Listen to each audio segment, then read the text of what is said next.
Dans un triangle rectangle, le côté opposé à l'angle droit est le plus grand des trois côtés. On l'appelle l'hypoténuse du triangle. Dans un triangle rectangle, l'hypoténuse est le nom du côté situé en face de l'angle droit.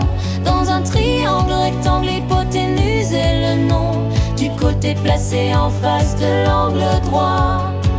Oh non, c'est du théorème de Pythagore. Si un triangle rectangle, c'est la condition, alors le carré de l'hypoténuse est égal à la somme des carrés des longueurs des deux autres côtés. c'est la conséquence. Il faut bien retenir que le carré de l'hypoténuse est égal à la somme des carrés des longueurs des deux autres côtés. Le carré de l'hypoténuse est égal à la somme des carrés des longueurs des deux autres côtés.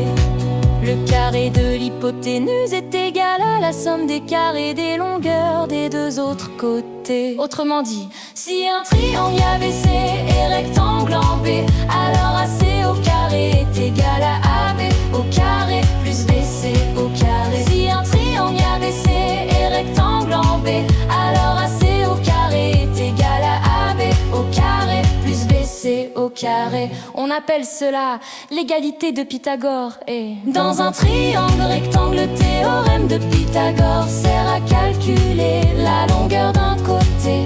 Dans un triangle rectangle, le théorème de Pythagore sert à calculer la longueur d'un côté.